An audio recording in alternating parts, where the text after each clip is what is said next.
Gérard Talman prend le pouvoir sur Vibe Radio dans Génération Vibe.0. Bienvenue sur Vibe Radio, nouveau son, la radio la plus pro de sa génération. Les amis, c'est le dernier track de la semaine et du coup, on vous a ramené du lourd, même du très très lourd à l'occasion de la sortie de son tout dernier album. Ça s'appelle Cloud9. Il est avec nous, c'est justement l'homme justement qui a une grosse locomotive comme ça. C'est Loco, il est avec nous. Bonsoir, bienvenue. Bonsoir. Ça va, tu vas bien? Ça va super bien, merci. Génial, l'après-midi, ça se passe bien. Écoute, super. Je suis arrivé à Abidjan ce matin et tout le monde est super accueillant. Ça fait quoi? Déjà 3 fois, non, je crois? Mon gars, je crois que c'est la 5e fois. La 5e fois, alors moi je suis un tout petit peu en retard. Qu'est-ce qu'il y a le typique ici qui te plaît déjà là? Premièrement, tout le monde l'accueille toujours. Je me sens à la maison à Abidjan, sincèrement. Et bon, voilà, il y a des très très belles femmes. Ah ben tiens. Ça, je m'en doutais. Loco ne me sortirait pas ça, que je m'en douterais encore davantage. Ouais. Bon, quand même, il y a de la bonne meuf ici, plutôt qu'au Cameroun, tu confirmes? Je peux pas dire qu'il y a un endroit qui... Tu vois, c'est comme des Il y a des particularités dans chaque pays. Tu as tout compris, c'est juste des particularités. En tout cas, l'Afrique est riche de belles femmes. Bah voilà, ça c'est très intéressant. Mais sinon, t'as mangé quoi déjà de typique ivoirien? Est-ce que t'as mangé un peu d'aloco? Est-ce que t'as mangé un peu de garba? Tellement de fois. Toi aussi. Je t'ai dit que ça fait au moins, je crois que c'est 5e ou 6e fois même. Donc garba, tchéké, tout ça. Moi, je suis ivoirien un peu. Ah, il a fait l'accent. C'est beau.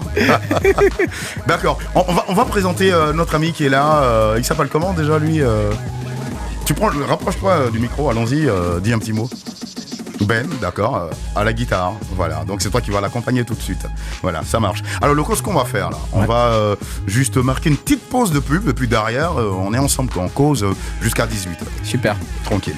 Bon, on va le faire. Allez, restez bien en place sur Vibe Radio Nouveau Son. On est avec Loco, vous avez entendu sa voix. Le track sur Vibe Radio Nouveau Son et les amis, on vous l'a annoncé, on est bel et bien en compagnie de Loco. Voilà, il a décroché récemment le titre du meilleur artiste de l'année lors du Canal d'Or. Et dans la foulée, il revient avec à la charge un nouvel album intitulé Cloud9. Loco, comme je le disais tantôt à notre invité. Bonsoir Loco, re-bienvenue dans la génération. Merci. Ça va, tu vas bien? Ça va super bien. Ouais. Tranquillement. Alors, Cloud9 est assez coquin, en français ça veut dire 7e ciel. Pour quelle raison justement l'avoir ainsi appelé? Alors Cloud9 pour 2 raisons. Cloud déjà parce que je rêve de faire des albums quand je serai assez prêt artistiquement parlant, physiquement, financièrement. Tu vois, mes albums les plus aboutis, je les appellerai Locosphère. D'accord. Donc ce sera dans une sphère quelque part dans les nuages. Et donc Cloud, c'est l'introduction à ça. Je sens que en termes de maturité artistique, ça commence à venir. Donc c'est pour ça que j'entre déjà dans le Cloud. Okay. Et 9 parce que j'aimerais être le 9 de la musique. Tu sais, chez nous au Cameroun aussi, il y a un 9 qui... Ah oui, attends. Qui est notre beau d'ailleurs. En même temps, tu vois. Samy 3 fois, 4 fois ou 3 fois? 4 fois Ballon d'Or. 4 fois, tu vois. Voilà. Donc c'est quand même, c'est quelqu'un qui a réussi à nous marquer positivement. Il nous a montré qu'un enfant du pays peut réussir à impacter le monde entier. C'est ce que j'aimerais faire avec la musique. Donc Cloud9. En tout cas, t'es sur la bonne voie, forcément. Merci beaucoup. Voilà, et puis la cover de l'album est assez artistique. Comme une toile, tu es représenté, dessiné sur un fond de carte avec une double face à l'endroit et à l'envers. Qu'est-ce que ça exprime justement pour toi, vraiment? Déjà, ça traite de perception. Je traite beaucoup de perception dans cet album. On verra, tu vois, c'est Cloud9 et tu verras, je pars de ce petit truc que j'avais lu quelque part où l'on disait que 2 personnes peuvent être en face du même chiffre, qui est ce 9 là, mais de l'autre côté, l'autre personne verra un 6. Et si ces 2 personnes ne sont pas prêtes à s'écouter, elles ne se rendront pas compte qu'en fait, elles ont toutes les 2 raisons. Ça a à la fois un 6 et un 9. Mais parfois, on a l'impression, non, comme je vois 9, c'est 9 et ça doit aussi être 9 pour toi. Wow. Et dans cet album, je traite beaucoup de ce thème-là, de la perception qu'on a sur des choses. C'est pour ça que, voilà, on présente un Loco qui est à la fois Loco et Légion. Tu vas voir que c'est à la fois urbain, traditionnel, d'ici et d'ailleurs. Donc, voilà quoi. Tout décompte fait, ça fait exactement aujourd'hui 12 jours que l'album est dispo. Quels sont les retours que tu as? Comment ont réagi justement tes fans d'ici et d'ailleurs? Les retours sont méga positifs, méga positifs. J'en parle avec beaucoup d'émotion parce que ça fait plus d'1 an quand même qu'on travaille sur cet album. Faut savoir que pour qu'on se retrouve avec Cloud9, ça implique qu'il y a beaucoup de tracks qu'on a balancé à la poubelle. On a travaillé beaucoup de nuits sans sommeil et tout. Et là, les retours sont positifs. Les gens sont agréablement surpris de me voir aussi m'essayer à des choses qu'ils ne s'imaginaient même pas que je pouvais faire. Wow. Et là, ce n'est que la première partie de Cloud9. Donc, j'invite tout le monde à écouter massivement, partager à leurs proches. 10 morceaux aussi succulents les uns que les autres composent ton opus Cloud9. Le tout premier dont on parlera, et qu'il a d'ailleurs longtemps teasé cet album, c'est justement j'espère que je prononce bien avec Singila. Ouais. C'était un projet que tu as mûri depuis ou c'est venu spontanément comme ça? C'est un projet que j'ai mûri depuis. J'avais composé ça il y a 1 an et demi. D'accord. J'avais commencé la compo, mais j'arrivais pas à poser de flow dessus. Donc vu que je suis aussi un peu ingé son, donc parfois je commence des compos, si je ressens pas la vibe, je garde, j'écoute. Et avec quelques mois plus tard, je suis revenu, j'ai pu poser le premier couplet et le refrain. Et après, j'ai continué à garder. Et plus tard, bon voilà, j'ai pu avoir la collab de Singila dessus et c'était juste magnifique. Je me suis rendu compte que c'était la personne qu'il me fallait pour faire de ce titre, voilà, pour donner la meilleure coloration possible. Ah, tranquillement. Comment ça s'est fait justement la connexion avec lui, avec Singila? Alors, Arthur, souviens-toi. Parce que ça fait un bout de temps quand même. C'était même avant la signature chez Universal. Ok. Je crois que j'étais entré en contact avec lui via son manager, Dave, et qui eux j'ai envie de dire tendrement m'ont accepté comme un petit frère et directement ils m'ont mis en contact avec Singy qui m'a dit qu'il me suit depuis un moment. Il a dit ok, moi j'aime beaucoup la vibe, écoute, envoie les datas et je saute dessus. Donc on a échangé, on a discuté sur comment on voulait aborder le truc. Il a essayé 2-3 choses. C'est quoi, contact direct ou via les réseaux Contact direct, via les réseaux, ouais. On est passé d'abord par le manager, ensuite pour tomber directement sur Singy. Contact direct. C'est quelqu'un apparemment que tu apprécies bien parce que déjà il y a quelques temps tu reprenais un tout petit peu ses chansons, tu faisais des petites covers, non Je dirais plus que juste apprécie bien, je suis fan de Singila. Ah ben voilà. De base, j'ai même fait des covers justement des chansons à lui. Je trouve que Singila est juste magnifique en termes d'artiste, tu vois, sa voix, elle est tellement... Je sais pas, c'est vraiment le rossignol, tu vois. Je n'ai pas de mots pour décrire mon admiration pour Singila. D'accord. Et donc aujourd'hui, collaborer avec lui, c'est un rêve d'enfant qui se réalise. Cool. Alors la trame du hit Singila et toi faites la cour à la même fille.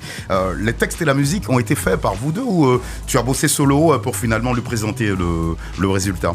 Ça a été fait par nous deux. J'avais déjà composé la musique, j'avais déjà composé ma partie, mais maintenant c'est lui qui a totalement écrit la sienne.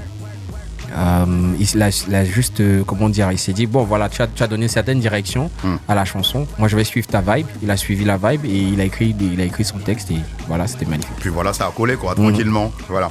Alors la vidéo a glané plus de 3 millions de vues sous la réalisation de Daylight. Dadju a même validé le son, ce qui augurait d'un succès certain. 6 mois après, quel bilan tu en dresses? Les résultats escomptés sont-ils atteints? Pour l'instant, je trouve qu'il est trop tôt pour me prononcer sur... En même temps, 6 mois, c'est rien, mais c'est aussi quelque chose, quoi, en termes musical, artistique et tout. Oui, je dirais oui et non, mais parce que tu vois, ça fait partie d'un ensemble. Tu as remarqué, comme je t'ai dit, je l'avais fait il y a plus d'un an et demi. C'était l'introduction à Cloud9. Qui justement a 9 titres et le bonus. D'accord. Donc ça fait partie d'un projet que je livre dans son ensemble. Et Cloud9 justement vient juste de sortir il y a 12 jours. Donc c'est pour ça que je trouve qu'il est un peu tôt pour me prononcer là-dessus. Non, pas forcément justement sur l'album en tant que lui-même, en tant que Cloud9. Non, pas du tout.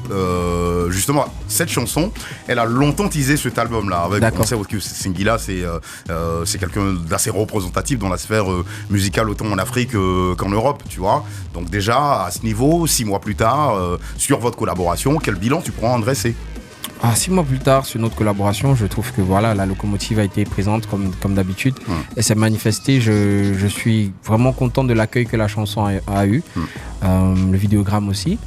Maintenant, il y a certains points aussi sur lesquels on aurait pu faire mieux. Et avec les équipes qui m'entourent, on a pris note et on va améliorer ça au fur et à mesure pour tout ce qui est dessus. Lesquels, par exemple, les points sur lesquels il faut améliorer? Je dirais au niveau déjà du vidéogramme. D'accord. On avait quelques petites intempéries, quelques petits imprévus de dernière minute qui nous ont pas permis de donner le meilleur de nous-mêmes, ce qu'on avait prévu de faire. Quoi d'autre? Je dirais après au niveau de la com. Tu sais, je trouve que notre industrie, elle est encore jeune comparé à ce qui se passe dans d'autres coins en Afrique. On est en train de grandir, on est en train de construire un réseau. Le fait qu'ici à Vibe, déjà, je me sens comme à la maison. Ça fait partie d'un réseau qui est déjà établi. Et donc, on essaye de l'étendre encore pour s'assurer que chaque fois que maintenant des singles sortiront, on pourra avoir la plus grosse diffusion possible. Donc voilà. Donc voilà. Donc les amis, au cas où vous nous preniez là en marche, nous sommes avec Loco, vous pourrez justement le constater en direct sur notre page fan Facebook Vibe Radio Côte d'Ivoire. Dans quelques instants, il va nous faire la version freestylée, live de Bon, Singhi n'est pas là, il est là, il va faire les deux parties tranquillement. Et puis il est avec Ben son guitariste. Voilà. Ben, ça va? Ça va. Ah, tranquille. Bon, tu peux te rapprocher de micro, il n'y a pas de souci. Ouais. Voilà, tranquille. Bon, gratte-nous quelque chose déjà quand on en a une idée précise.